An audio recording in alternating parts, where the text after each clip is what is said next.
Ed, last time we were chatting, you were progressing along your career in that big city, London. What's the next stage for a stand-up? Is the sort of Shangri-La to go to the Edinburgh Fringe Festival?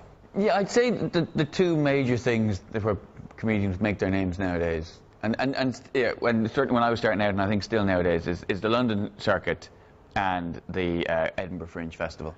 To a certain extent, the internet now has come into play as well. But even still, I don't think it's as important as just working live. And yeah, the Edinburgh Fringe is a massive marketplace for new comics. They have a lot of. When I was new, they had just one new act competition called So You Think You're Funny. Now there's quite a number of different ones. There's Muse Moose. The Daily Telegraph used to sponsor one. Avalon had their own one. There was a bunch of different ones.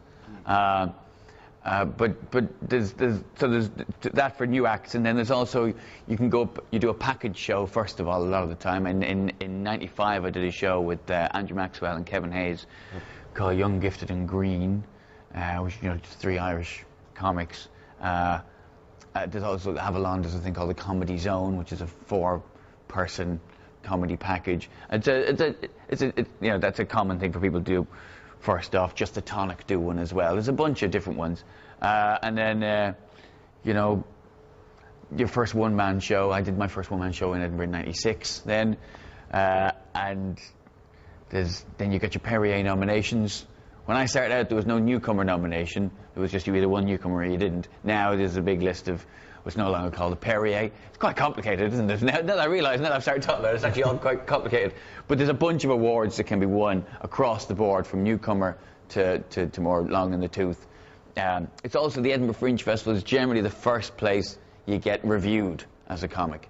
Generally there's no one going around reviewing, certainly not in print, reviewing comedy in London or live in general. Yeah. There's very little of it done outside of the Edinburgh Fringe. So that can a lot of the time be the first time you can get any kind of a press quote.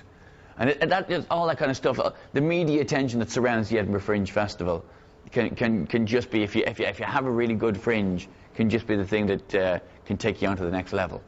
And how did you first get up there? Were you picked? You know, you earned your stripes in London and you were asked to come on these joint tours? Well, the thing about the Edinburgh Fringe is anyone can do it. Anyone can do it. Anyone can hire a venue and put themselves on. So it is an all-comers festival. But also, yes, I was a promoter who had already done Young, Gifted and Green once before with 3 other Irish comedians, including Ardal O'Hanlon.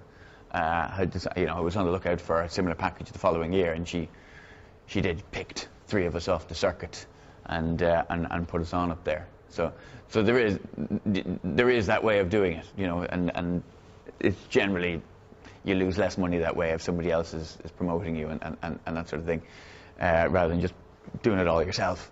It's nice to just have someone else do it for you professionally. But you can, you don't have to be picked by someone. You can go and just put a show on yourself.